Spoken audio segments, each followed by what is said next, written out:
Gus Abdurrahman dari Banyuwangi. Beliau adalah seorang yang sangat cinta terhadap habaib sebelumnya. Tetap cinta.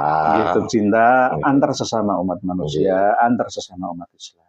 Tetapi untuk doktrin-doktrin yang tidak sesuai dengan ajaran agama kita, beliau alhamdulillah mampu untuk menfilternya, ya, dan akhirnya menetralisirnya. Dulunya beliau sempat bimbang dan ragu, was-was. Akhirnya beliau sudah berani menentukan pilihannya, yakni kembali kepada jalan yang benar. Bukan benar berdasarkan hawa nafsu atau apa kata orang, tidak. Tapi beliau mendapatkan hidayah. Alhamdulillah. Hidayah. Bukan karena saya, bukan karena Kiai Imad, bukan karena siapa-siapa. Allah sendiri yang memberikan hidayah. Oleh sebab itu, kami juga turut mendoakan kepada seluruh muhibbin yang ada di Indonesia. Kalau memang mau mengikuti ajaran para Habib Alawi, monggo, tidak membedakan dari manapun asal-usul kebenaran itu. Abu Lahab itu sangat dimurkai oleh Allah, walaupun beliau adalah Bani Hashim, Banil Muthalib, keturunan klan suci paman Nabi.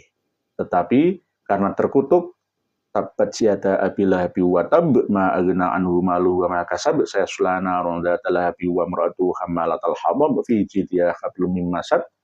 Tapi memiliki seorang putri yang bernama Durrah, ya sholihah, dan meriwayatkan hadis. Apakah kita tidak boleh mengikuti jalan kebenaran Durrah yang sholihah binti Abu Lahab? Itu boleh. Misalkan Gus Abdurrahman mengikuti ajaran kebaikan dari para Habib Alawi yang berhubungan dengan birrul walidain, dengan sholat ala madzhab Syafi'i, ala zakat, dengan puasa, enggak apa-apa. Karena intinya ilmu itu bukan milik Alawi tapi milik Allah semata. Karena ilmu itu jalur silsilah ke atasnya itu ya Quran, hadis, ijma' qiyas sampai ke bawah, sampai ke kitab-kitab fikih, kitab-kitab tauhid, kitab-kitab tasawuf yang ada. Mungkin apa yang akan panjenengan sampaikan kepada saudara-saudari semuanya, Gus Abdurrahman dari Banyuwangi, kami persilahkan. Alhamdulillah. Assalamualaikum warahmatullahi wabarakatuh. Waalaikumsalam warahmatullahi wabarakatuh. Alhamdulillah, salatu wassalamu ala Rasulillah Muhammad bin Abdillah wa ala alihi wa sahbihi wa mawalah amma ba'du. Ingkang kula hormati Ustaz Ihya dan admin ya, nggih. Saling menghormati. Di sini kami silaturahmi kepada beliau yang luar biasa sekali penjelasannya dalam hal polemik nasab ini, sehingga saya tertarik sekali untuk ziarah, untuk mengenalkan diri. Siapa tahu nanti di akhirat kami bisa bertemu, minta pertolongan. Tolong Kiai, saya dulu menonton video antum gitu. Amin, sama-sama. Akhun fillah dunia akhirat. Amin. Jadi di sini saya ingin menceritakan Kiai sejarah bagaimana saya ini bisa menentukan pilihan dalam polemik ini. Awal mulanya niku ngeten Kiai. Saya buka-buka TikTok, media sosial ya. Di situ ada teman-teman yang membahas tentang Wali Songo.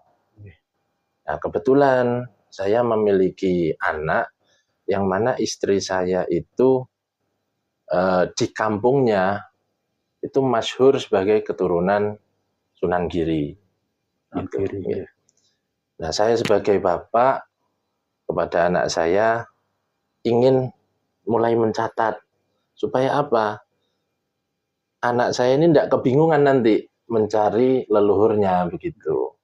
Kemudian ada informasi dari pihak keluarga yang setiap tahunnya itu di Kholi, seringkali disebutkan silsilah kiai-kiai dari istri saya, leluhurnya. Kemudian saya ada yang janggal gitu. Ini kok ada yang kurang begitu Kiai. Kemudian saya coba teliti. Nah, di TikTok itu teman-teman sedang membahas tentang Wali Songo yang diba'alawikan gitu Kiai. Loh. Sebentar. Ini kayaknya menarik ini. Akhirnya saya ikuti pelan-pelan. Yang ujung-ujungnya ada informasi tentang kajiannya Kiai Imad, ngoten. Padahal bapak saya itu Kiai ya menanyakan perihal polemik ini jauh-jauh hari beberapa bulan sebelumnya, tapi saya tidak mau menjawab, saya takut, gitu Kiai. Tidak bisa memberikan jawaban kepada bapak saya, karena saya tidak paham tentang ilmu nasab. Perlahan-lahan saya pelajari, saya ikuti setiap hari TikTok itu, kemudian saya cari sumber dari pihak lawan, dari pihak Ba'alawi, keterangannya bagaimana? Bantahan-bantahan terhadap argumentasi yang telah dikaji Kiai Imad. Saya coba pikir Kiai, selama kurang lebih 2 minggu, 2 pekan, kurang lebih nggih, kalau saya salah, itu saya tidak tidur malam, nggih. Yang biasanya saya tidur jam 11 malam, ya, itu saya habiskan untuk benar-benar belajar, mencari informasi tentang kebenaran ini. Kemudian saya cek di literatur yang disampaikan Kiai Imad itu di kitab apa, saya coba cari apakah benar seperti itu. Apakah cuman Kiai Imad ini cari panggung, cari ketenaran begitu Kiai. Saya cari, wah paling ini cuman sebentar aja, habis itu reda gitu kan. Saya coba pelajari, dikit-dikit dari kitab ini, Iya ya, kok Ubaidillah nggak ada ya? Gitu saya itu bingung. Ini kan saya dari kecil ngaji ke Habib. Saya ziarah ke hol Gresik, saya datangi hol Tanggul, saya datangi ketika lewat wilayah itu, saya hadir ziarah ke makom-makom mereka gitu. Hol Solo yang Banyuwangi ke Solo itu jaraknya jauh, dilakoni Kiai. Yang saking cintanya kepada Hol yang dihadiri 800 juta itu dengan hadir kemarin. 800 juta orang ini. Ya Allah. 800 juta. 800. Nah, ini ku sinten sing sanjang niku Kiai. Kok ngawur sekali niku. Wong jumlah rakyat Indonesia aja tidak sampai segitu. Ya Allah. Habib Muhammad Al-Habsyi. Nggih. Ya salam. Masya Allah. Luar biasa. Ada yang mengatakan seperti itu, Kiai? Tertulis di sini, resmi. Ya Allah. Kenapa saya ini bodoh sekali Kiai dulu ini ya? Ya sebenarnya nggak bodoh, cuma ya belum saatnya. Ya. Belum saatnya. Sampai foto-foto beliau itu saya pasang semua Kiai, dari beliau dari Gresik itu ada, dari mana yang di Tanggul itu ada, yang kemudian dari Jeddah, terus dari Hadramaut itu ada Kiai. Saya turunkan satu persatu Kiai. Alhamdulillah. Tapi tidak langsung Kiai. Yang saya anggap memang ini luput itu Kiai, saya ambil satu dan saya Bismillahirrahmanirrahim. Mohon maaf ya, sementara ini saya turunkan dulu jenengan gitu Kiai. Okay. Ya, yang dari Pekalongan itu saya turunkan dulu Kiai. Mohon maaf ya, Beb. Ini karena ada masalah jenengan ya. Nah, saya turunkan dulu jenengan. Saya ngomong sendiri kayak orang edan itu Kiai. Ya Allah. Ada Kiai. Allahu Akbar, la haula wala quwata illa billah. Ini tahun 2003 2023. 2023 ya Allah. Berarti yang ini teman-teman ya Allah, ini datanya jelas mengatakan 800 juta. Sedangkan warga Indonesia jumlahnya tidak sampai 280 maksimal nih, 280 juta. Nah, ini kan kadang-kadang kan ya ini namanya pembelokan sejarah atau framing media, merubah sejarah, menyampaikan sejarah dengan palsuan. Jadi saya lanjutkan Kiai, karena niat saya itu untuk anak saya kan Kiai. Masya Allah, diberikan hidayah lewat jalurnya Kiai Imat, panjenengan, ulama-ulama yang lain. Hanya wasilah saja. Betul, wasilah perantara. Tapi tetap saya ambil, Kiai, saya lihat beneran data-data yang jenengan sampaikan, Kiai Imat sampaikan, tenan apa enggak sih? Nah, saya yang bodoh, yang enggak bisa baca kitab aja mau belajar, Kiai. Apalagi kiai-kiai yang sudah ngaji bertahun-tahun harus bertekuk lutut di hadapan mereka. Harus meniru jenengan, yai sepuh, pengasuh pondok pesantren. Jangan takut kalian, suarakan. Kalau memang benar itu suarakan. Kalau sampean diam, kenapa sampean diam? Sedangkan sampean mengetahui nang kitabe koyo ngene tapi sampean kok menengae. Katimul ilmi mal'unun. Orang yang mengumpetno, menyembunyikan ilmu itu dilaknat. Apalagi kemarin, guys, saya itu kan sempat melihat perdebatan di TikTok itu Kang Rumel membela Bani itu sangat getol banget. Yang kami ini ingin mencari kebenaran. Kang Rumel, tunjukkan kebenaran itu memang ada. Disuruh main ke rumah, Kiai. Sedangkan kitab-kitab ini kan bisa kita dapatkan di PDF, di Gramedia, di toko-toko kitab kan bisa dengan mudah. Kalau memang ini benar, tinggal dibaca. Oh iya, ya udah. Zamannya sudah terbuka. Saya taslim nanti, saya pasang lagi foto-foto itu. Saya itu beneran. Tapi kenapa kok diumpetin? Ada apa? Kemudian yang saya pikir-pikir juga, kalau memang Kiai Imat itu kalian anggap salah, ya laporkan. Iya kan? Ada, negara ini negara hukum. Iya toh. Terus kenapa nggak lapor-lapor? Ada apa gerangan? Saya kan mikir sebagai seorang muhibbin gitu kan, mencintai para habib. Bahkan saya itu menghafal Wirdus Sakron itu hafal luar kepala. Saya malah nggak hafal Gus. Kalah saya. Kalah. Allahumma inni ihtatu bidarbillah dulu, masya Allah kufluhu la ilaha illallah ila akhir.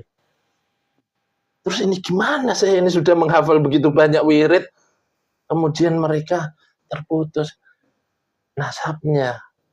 Oke, kemudian saya menjadi seorang bijak ini. Wah, yang memang baik ya baik gitu kan. Awalnya begitu, Kiai. Yang ceramah meledak-ledak seperti oknum-oknum itu yang nggak usah dieloi, awalnya begitu. Kok lama-kelamaan melihat ceramah-ceramah mereka yang sudah lama sebelum ada polemik diunggah lagi, dibongkar. Saya pikir-pikir, kok ini ya? Kok begini? Bahkan ada kalimat sampai saya simpen ini di HP saya, bahwasanya ada oknum Habib yang mengatakan telapak kaki Habib itu lebih mulia daripada kepala. Habib yang narkoba, yang maksiat itu lebih mulia, sampai begitu mulia. Ya Allah, daripada kepala kiai yang bersorban. Ini gimana kok teman-teman mereka diem-diem baik? Apa kira-kira dianggap benar oleh mereka gitu kan? Ternyata nggak cuma satu, ada lagi. Saya simpan itu videonya. Habib yang gila itu lebih utama daripada ulama amilin. Itu. Jadi saya pikir-pikir ketika saya harus tetap menjadi seorang muhibbin itu, masa kayak begini saya ini dikasih akal pikiran. Kalian yang muhibbin sampai sekarang, coba dibuka. Pikirannya dibuka, kitabnya dibuka. Ya. Jangan takut-takut, karena saya dulu takut kualat, Kiai. Takut kualat. Doktrin sudah kadung lama nggih nancep nang jero dodo. Takut kualat, takut dapat syafaat. Ya Allah. 2 minggu, Kiai, saya tidak tidur. Ketika ada istri hadir ingin ngobrol hati ke hati, bentar, minta tolong ya, yang saya masih mau belajar dulu, jangan diganggu. Sampai seperti itu, Kiai. Hanya untuk saya ingin membela, Kiai. Alawi saya ingin bela. Kiai Imat itu saya ingin bantah argumentasinya. Dan tidak mampu saya. Itu loh ceritanya. Oke. Kemudian setiap hari itu Kiai, setiap hari saya dapatkan argumentasi yang menguatkan saya. Yang pertama, mengenai data literasi tidak bisa dibuktikan oleh kalangan mereka. Kemudian yang kedua, informasi tentang sejarah ya. Kenapa zaman dulu itu nggak ada pahlawan-pahlawan dari kalangan mereka? Itu loh. Apalagi ada namanya Mufti Utsman bin Yahya. Yahya. Informasi itu. Dan itu kan jelas ada kitabnya bahwasanya melawan Belanda bermasalah. Manhajul Istiqomah. Ada orang-orang yang mengatakan itu doruren itu loh Kiai. Akhafud doruren. Ditakutkan akan adanya kerusakan yang lebih parah. Argumentasi mereka begitu. Berarti gimana mereka ini cara berpikirnya? Mereka pemerintah yang sah, Kiai. Belanda itu. Pemerintah yang sah versi Belanda. Belanda. Dari sisi situ, literatur yang pertama, yang kedua sejarah. Terus ajarannya yang mengatakan bahwasanya Habib satu, belajar kepada Habib satu, itu sama dengan belajar kepada 70 kiai. Padahal kalau kita tahu kiai-kiai itu sambung nasabnya kepada para wali songo terutama itu. Nah, gimana kalian menganggap bahwasanya 70 orang kiai itu dianggap bukan siapa-siapa? Ulama-ulama yang ada di Indonesia itu hampir 90% itu ada sir Rasulullah yang saya ketahui itu. Kemudian sejarah, tambah lagi masalah biologi, ilmu pengetahuan. Loh. Saya pikir dari perdebatan referensi ini, mungkin saja ada yang keliru kan. Siapa tahu nanti di tes DNA jalurnya ada yang jelas gitu. Ternyata melenceng jauh juga. Saya juga, aduh, gimana ini guys? Pusing juga saya. Karena banyak yang menolaknya itu, Gus. Padahal itu catatan Tuhan. Sama dengan nomor rangka mesin. Betul. Kalau ini nomor surat STNK BPKB ini. Nomor rangka mesinnya itu DNA itu. Tiap orang punya data. Betul. DNA masing-masing. Ada STNK, ada BPKB, ada nomor mesinnya. Ya Allah. Terus saya mikir, kenapa harus saya dulu, ya Allah? Kenapa jangan pilih saya di antara teman-teman di kampung saya untuk mengetahui hal ini duluan. Sedangkan saya ngobrol sama teman-teman kampung, tidak mengerti masalah ini. Ya memang harus disampaikan lewat dari saya untuk teman-teman yang di kampung saya gitu. Nah, alhamdulillah Kiai, dari informasi ini saya ditunjukkan jalur-jalur nasab saya yang saya tidak ketahui dulu, yang saya tahunya saya, bapak, mbah, akhirnya kebuka dari jalan yang tidak disangka-sangka. Tiba-tiba ada keluarga ngantar undangan, terus kita kumpul bareng bapak saya, kumpul keluarga yang dulu sudah pisah, terus dikasih catatan silsilah. Loh, kaget saya Kiai. Akhirnya kita bisa ketemu sama keluarga-keluarga yang lama jauh, bisa berkumpul kembali gitu. Bahkan sampai ada yang ketemu di dalam catatan piring piring itu ada stempelnya dan ada tahunnya gitu. Wah itu, dan keluarga saya tidak ada yang tahu. Ketika saya silaturahmi ke keluarga di daerah Jember sana, saya tanyakan, bapaknya ini siapa? Coba yang ke istrinya, coba cari piring itu kayak ada nama, diambil piringnya Kiai. Ada nama itu, tahunnya ada. Loh. Ketawa semua keluarga ini. Barokah, benar-benar barokah. Ketika kita berani menyuarakan kebenaran, Allah akan memberi bonus itu tadi. Ini bonus Kiai. Ketika kita mengetahui leluhur kita yang kita nggak tahu sama sekali, dibuka semua jalannya. Itulah sedikit kisah saya Kiai. Kemudian saya itu benar-benar heran kepada mereka yang masih kekeh menjadi seorang yang bahasanya muhibin, muhibin. Kira-kira kalian ini belajar apa enggak gitu loh. Saya yang enggak bisa baca kitab, enggak pernah ngaji bertahun-tahun, mau belajar, mau membaca, melihat. Masa ya kan kalian sudah bisa baca Quran kan? Ya sedikit-sedikit nama Ubaidillah kan bisa. Ain, ba, dal lah. Tergantung kemauan aja itu. Kalau males ada di zona nyaman, wes ngene wae lah wes. Ini menikmati kebodohannya. Masya Allah. Karena harus nyaman bodoh wis lah. Begitu. Gampang menyerah dengan keadaan. Jadi jenengan menyampaikan apa adanya seperti ini sangat berharga bagi kawan-kawan yang lain yang belum disadarkan. Insya Allah nanti lama-kelamaan beliau-beliau, saudara-saudara kita yang masih berada di zona nyaman dengan kebodohan itu akan bangkit untuk menyadari kesalahan dan mengikuti ulama-ulama kiai-kiai setempat. Ya, mungkin kiai-kiai yang lebih ya alim, yang lebih alama dan lebih bijaksana, yang normal-normal sajalah. Ajaran-ajaran yang normal, yang menghormati orang tua, sesama, hablum minallahnya, hablum minannasnya, semua baik. Jadi nggak sampai terbebani dengan doktrin-doktrin, ajaran-ajaran khurafat, ajaran-ajaran yang dibungkus dengan alasan karomat, dengan ancaman-ancaman kualat, dapat syafaat, karena berani dengan duriat, berani dengan Pahlawi, berarti berkhianat, dan lain sebagainya. Gak usah dipercaya lagi hal seperti itu. Itu bukan ajaran dari agama dan tidak termasuk rukun iman. Nggak ada rukun iman yang ketujuh. Harus percaya Habib itu, Pahlawi itu, durian Nabi. Nggak ada. Kalau Kiai pernah jadi muhibbin apa enggak? Insya Allah sejak kecil nggak pernah. Ya Allah. Ya muhibbin ulama warasatul anbiya. Enak Kiai kalau jenengan enggak pernah jadi muhibbin. Kalau saya ini kan pusing dulu Kiai. 2 minggu pusing, tidak tidur malam-malam. Itu program untuk restart komputer atau aplikasi HP panjenengan. Harus proses kan, lagi. Processing kan wait, tunggu dulu, nggak boleh beraktivitas. Jangan masih menunggu informasi. Masukkan informasi baru. Jadi ibarat restart.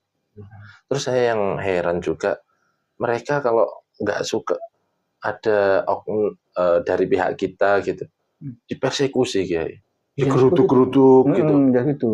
Padahal jelas Kiai, datanya jelas. Bos, ini loh bos, bacaan, kok ngamuk-ngamuk. Okol. Bukan akal, yang digunakan, yang dikedepankan. Terus mereka kok nggak maju di depan, mengandalkan orang-orang kita gitu loh, saudara-saudara kita. Jadi kita mau melawan, dulu dewe ya. Aduh domba, saya itu sangat membela korban 6 santrinya Kang Mas Muhammad Rizik Syihab itu, saya yang paling bela. Kasihan, nggak tahu apa-apa dikorbankan. Ya Allah. Saya kan sampai bilang, kalau pemimpin kesatria itu lebih baik saya mati dulu daripada pengikut saya yang mati. Itu perang tanding. Saya yang maju, langkai dulu mayat saya. Ini namanya pemimpin yang sejati kan gitu. Jangan maju mati kondisi apa aman. Nah, itu bukan sifat kesatria. Terus yang saya herankan juga, dari pihak mereka itu kok mencari-cari kekurangannya Kiai Imad. Kiai Imad yang katanya pernah nyalon bupati, terus Kiai Imad yang katanya ditolak Syarifah, terus Kiai Imad yang pernah macam-macam. Anak zina. Ya salam. Tapi itu di framing loh Kiai. Ketika kita debat di TikTok itu, argumentasi di TikTok, mereka mengatakan yang tidak percaya Habib. Terus kita setel, ternyata bukan Habib kalimat beliau, Dzurriyyah. Kalau Dzurriyyah kan benar Kiai. Iya kan Kiai. Mereka mengaku siapa yang tidak percaya kepada Habib. Itu ada 3 permasalahan. Kalau enggak anak zina, terus kumpul. Ya Allah. Saya juga puluhan kali anak zina jelas orang tuane sembarang. Diintimidasi juga. Loh, bapak saya itu jelas, ibu saya jelas, itu udah anak zina. Tuduhan itu balik lagi ke sampean. Hukum sebab akibat kembali melempar akan kembali dilempar. Ya kadang-kadang inilah Gus nih. Jadi kalau kita berbicara seperti ini bagian dari provokasi, bukan. Ini bagian daripada menunjukkan Wa amma bi nikmati rabbika fahaddits. Tahaddus bin nikmah yang jenengan ceritakan tadi itu karena jenengan alhamdulillah sudah mendapatkan kenikmatan oleh Allah sehingga beragama ini tidak terbelenggu ya, tidak merasa diperberat dengan doktrin-doktrin yang halu ya. Dulu ya awal-awal saya untuk mencari kebenaran itu pakai akun lain Kiai. Akun lain yang tidak menampakkan wajah saya. Sekarang karena sudah mantep, sudah, ini wajah saya mau apa, mau nyontok saya, mukul saya, pukulan gitu loh. Sudah, kalau memang sudah tercatat benernya kayak gimana, sudah rela ya, kita sudah siap. Jadi sekarang la tahzan innallaha ma'ana. Tidak ada yang kita takuti lagi. Kebenaran itu tetap qul ja'al haqq wa zahaqal batil innal batila kana zahuqa. Yang akan melawan kebenaran itu dia akan runtuh dengan sendirinya. Hukum alam, kita kembalikan sekarang ini sunatullah itu hukum alam, hukum Allah, sunatullah yang berbicara, yang bertindak. Jadi mohon ini ditiru, beliau Gus Abdurrahman dari Banyuwangi ini ditiru oleh semuanya, kiai-kiai juga yang masih muhibin. Jangan menyerang saya, seranglah saya dengan data, nggak apa-apa saya terima. Tak bukakan data ini, sampai nggak bisa jawab kok. Data sih tulisan Latin, bukan tulisan Arab ya. Bisa dibaca semua orang. Hal Habib Ali tahun 2022, kan data ini ditulis 2023, tapi 2022. Halnya Habib Ali, 800 juta orang yang hadir. Ya Allah. Gitu. Ya, pikir bareng. Nah, jenengan percaya berarti akal sehat panjenengan taruh di bawah. Tidak digunakan afala taqilun, afala tatafakkarun, fa'tabiru ya ulil absor, dan seterusnya. Sama dengan sumum bukmun umyum fahum la yaqilun, sumum bukmun umyum fahum la yarjiun. Buktinya ini jelas.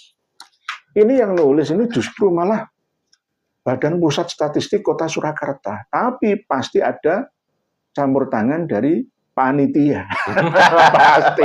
Pasti. Ini sudah kami protes, kawan-kawan kami yang ada di sana. Tapi sudah kadang diedarkan dicetak seperti ini. 800 juta. Ka'bah Mekah kalah. Makamnya Rasulullah kalah. Ya salam. Kalah. Ya, hal seperti ini kan ayo kita berpikir sederhana saja. Itu kitab Al-Istizadah kayak. Oke, Al-Istizadah ada 3. Nah, itu kedatangan mereka ke Indonesia terekam semua. Terekam semua. Jadi sebelum tahun 1942 kedatangan Jepang itu mereka gegeran dengan sesama mereka sendiri, tapi pisah antara Pahlawi dengan Al-Irsyad. Terekam semua. Ini yang ngarang cucu dari Mufti Hadramaut. Ada mantan cucu dari pihak perempuan, yakni Habib, tapi banyak menukil khol. Ini ada catatan kalian datang ke Indonesia itu ada di sini. Saya pernah lihat itu di YouTube-nya Gus Jazuli, kayak. Itu benar-benar menceritakan kedatangan mereka lewat data ini. Nanti bukan karangan saya. Jadi kalau misalkan disalahkan. Saya itu lalu dengan semua mikir kok sampai 350 tahun dijajah itu berapa gitu. Halaman 75. Tujuan mereka datang ke Indonesia dan Filipina, Malaysia itu untuk apa? Mencetak ulama dan kiai.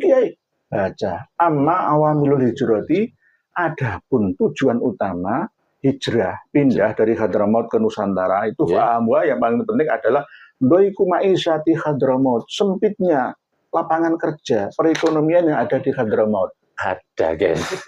Sampean ya Allah, bacaan makanya ojo mantuk-mantuk tok karo mereka itu. Ayo digunakan akal pikiran kita. Saya kan datuk, saya tidak makan uang Anda.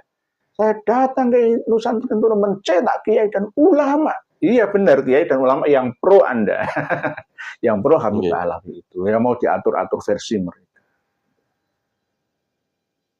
Ya ini Al-Istizadah.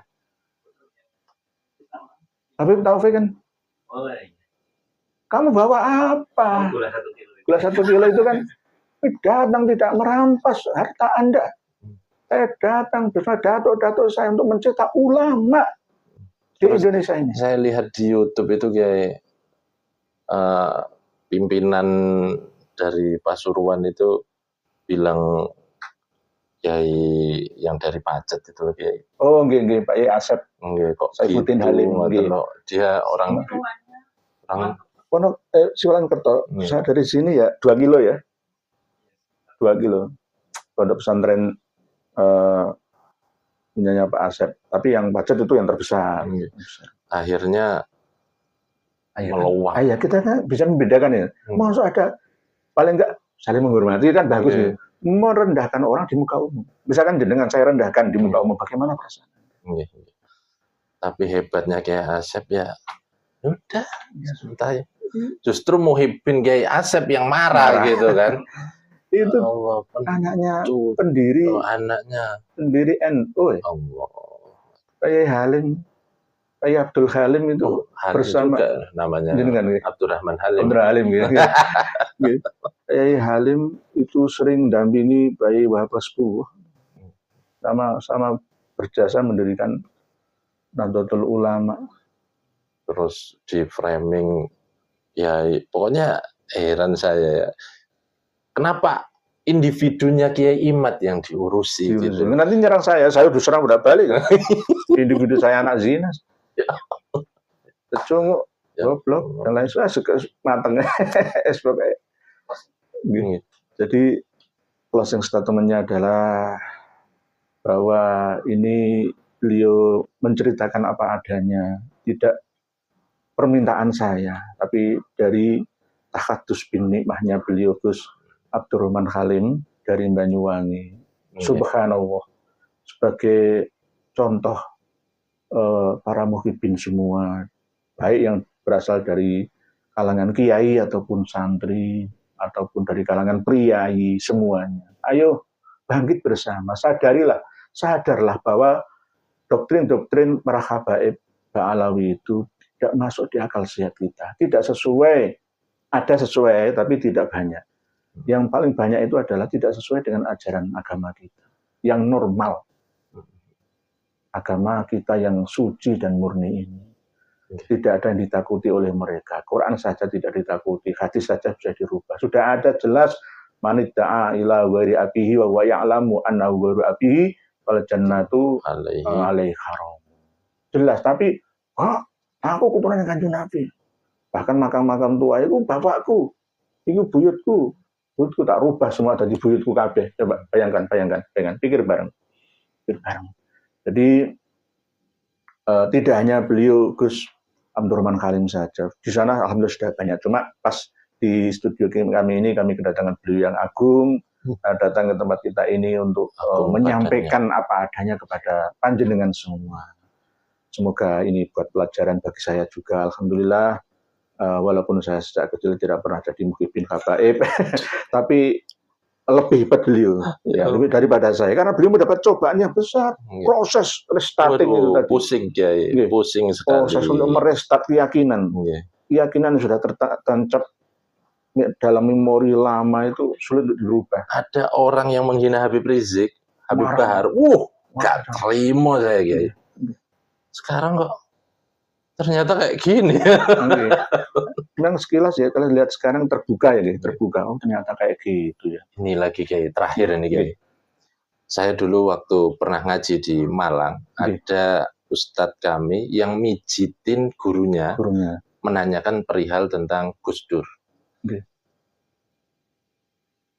Ustadz, Gus Dur itu wali apa bukan? Si Habib ini menjawab, ente jangan bilang siapa-siapa. Wali syaitan. Disampaikan kepada saya muridnya, saya berani bertanggung jawab hak demi Allah. Dan terekam di memori saya, setiap saya main ke rumah kawan yang ada fotonya Gus Dur, saya sudah prasangka jelek kepada mereka. Dan alhamdulillah Allah memberikan hidayah kepada saya. Menanamkan memori keburukan, kefasidan, kerusakan. Sama dengan Wakil Presiden Indonesia, ya, babi dan sebagainya. Aduh, ya Allah. Babi, anjing, semua kebun binatang keluar semua ya. Apakah ini ajaran Islam? Dan tidak. Demikian pertemuan kita yang berunsur testimoni juga ini. Semoga bermanfaat untuk kita semua. Semoga hidayah Allah menyertai kita bersama. Mohon maaf yang sebesar-besarnya. jika panjenengan semua yang masih menjadi muhibbin belum sadar, bukan karena saya, bukan karena Gus Abdurrahman Halim saja yang menyadarkan panjenengan, tapi Allah. Hidayah itu milik Allah. Demikian, wallahu a'lamu bissawab. Akhirul kalam. Assalamualaikum warahmatullahi wabarakatuh.